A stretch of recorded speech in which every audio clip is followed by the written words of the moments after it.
sesuai dengan laporan sekretariat, teman-teman, ya Pak Sudin, ya selamat datang Pak Sudin dari PD Perjuangan.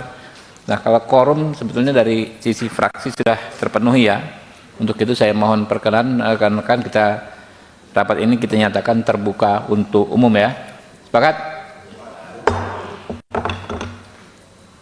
Kami menyampaikan terima kasih ya kepada Kepala Kejaksaan Negeri Kota Bandung dan kepada Ketua Paguyuban Korban Investasi Berjuang Bersama dan perwakilan korban atas kehadirannya pada acara hari ini ya. Perkenankan kami pimpinan Komisi 3 DPR RI, pimpinan rapat, menyampaikan agenda rapat hari ini adalah pertama penjelasan ya dan aspirasi terkait korban robot trading DNA Pro ya.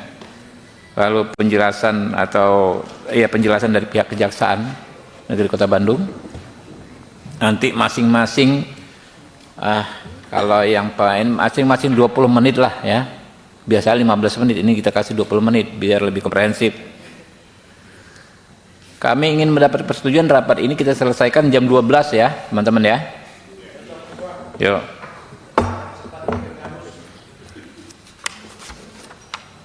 Ya, kami silahkan rekan-rekan mungkin menceritakan kronologis singkatnya, lalu persoalan terupdate saat ini apa. Ya.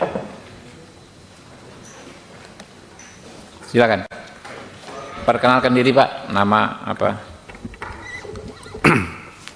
Terima kasih pimpinan rapat, Om Dewan, Pak Habibur Rahman, Bapak yang terhormat anggota Komisi 3, dan juga yang kami hormati Kepala Kejaksaan Negeri Kota Bandung dan juga jajaran.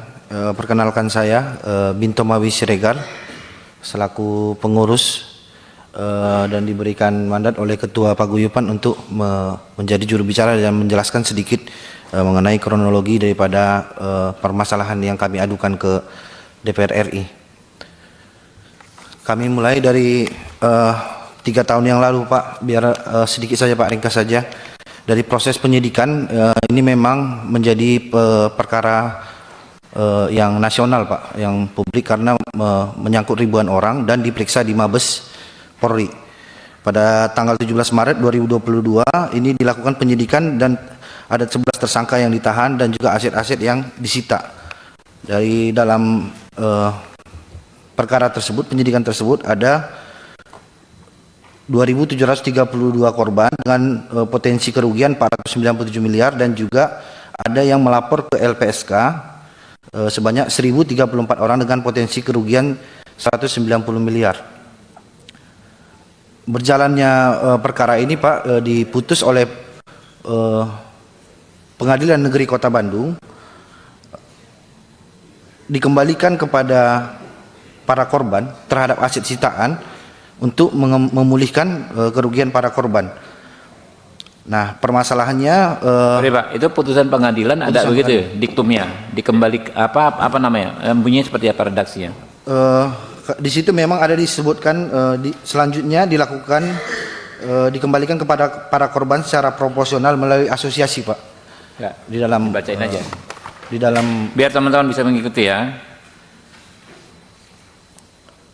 Ini di diktum putusan ini Bapak dicantumkan nih Pak. Dibaca aja coba. Yang ini Pak. Ya. Iya Pak. Hah? Itu punya siapa nih? Punya Kejaksaan ya? Oh. Mbak ada nggak putusannya? Ada Pak. Dibacakan aja Pak, diktum putusan yang terkait pengembalian ke aset itu. Baik, kami langsung ke poin 4 ya Pak ya, mengenai barang bukti Pak. Bukan Pak, tadi barang bukti katanya kan diserahkan kepada korban, dikembalikan kepada korban. Diktum putusannya ada sejelas apa gitu loh Pak, kita mau tahu. Ya, barang bukti nomor 1 sampai 216 terlampir dalam berkas. Barang bukti nomor 217 dikembalikan kepada yang berhak yaitu PT Karya Sarana Samudra. Barang bukti nomor 218 dikembalikan ke pemilik yang berhak yaitu saksi Rina Hidayati. Barang bukti nomor 219 sampai 220 dikembalikan kepada pemilik yang berhak yaitu Devi Oktavia. Barang bukti 221 dikembalikan pada berhak yaitu saksi Sulistiana Halim. Barang bukti 222 dirampas untuk negara selanjutnya untuk dilakukan pelelangan dan hasil tersebut dikembalikan kepada para korban melalui asosiasi. Oh, itu yang Bapak maksud ya?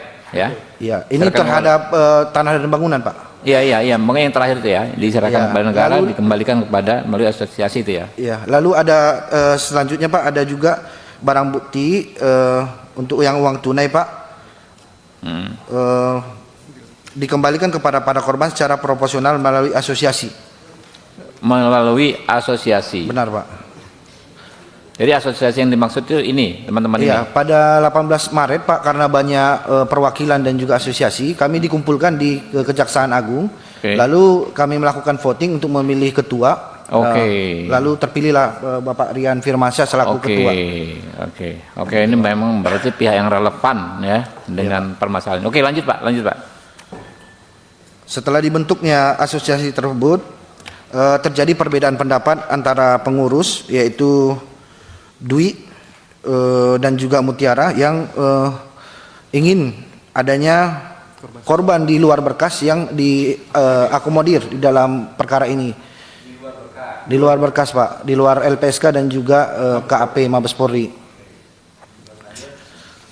Lalu kami berterima kasih kepada Bapak Kajari Irfan Wibowo karena beliau telah mengambil suatu sikap yang sesuai dengan peraturan hukum ya. Memang korban yang bisa diakomodir dalam perkara ini yaitu korban dalam 3 klaster Pak. Ada saksi dalam berkas, ada yang setelah diverifikasi oleh KAP, Bareskrim, dan juga ada dari LPSK Pak.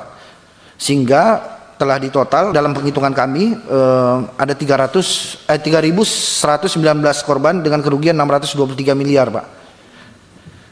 Itu yang telah dibantu oleh Bapak Irfan Wibowo selaku Kejari, karena memang beliau berkomitmen dan memprioritaskan permasalahan ini di Kejaksaan Negeri Kota Bandung.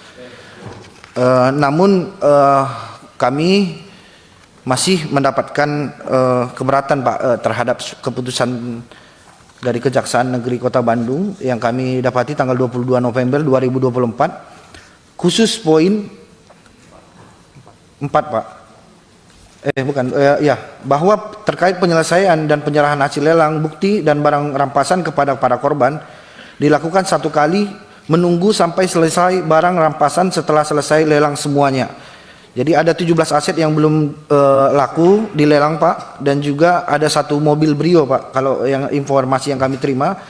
Maka setelah itu laku semua, uang tunai dan uang hasil lelang akan dikembalikan kepada para korban yang telah terdata di kami melalui asosiasi. Itu Pak yang menjadi bahan keberatan kami Pak, karena setelah kami tanyakan ke BPA, Badan Pemulihan Aset Kejaksaan Agung, memang tidak ada kepastian apakah 2 tahun, 3 tahun, 5 tahun, 10 tahun ini bisa diselesaikan gitu Pak. Jadi kami membuat pengaduan kepada Komisi 3 untuk bisa membantu kami dalam memberikan kepastian terhadap pemulihan korban tindak pidana. Karena Pak di dalam perkara lain juga yang sejenis ini bisa diselesaikan tidak sampai diserahkan Pak, dalam artian tidak sampai 1 tahun Pak. Ada Binomo, Evotrade, Fahrenheit, KSP Indosuria, Viral Blast Global, yang menurut kami ya pasti ada korban di luar. Selamat siang Pak Rian dan juga Pak Sadra. Selamat siang. Agendanya di Komisi 3 DPR RI hari ini apa ya?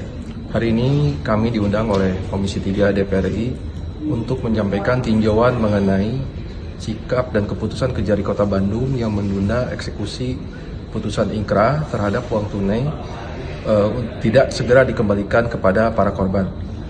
Ya, terkait kasus yang tadi ditangani, apa yang menjadi kendala Pak kira-kira? Baik, jadi terkait dengan kendala proses pengembalian dana para korban ini sebenarnya ada di Kejaksaan, di mana Kejaksaan saat ini tuh belum melakukan eksekusi terkait dengan barang sitaan, karena proses yang diminta oleh Kejaksaan harus menunggu seluruh hasil lelang dikembalikan kepada hasil lelang berhasil dilakukan.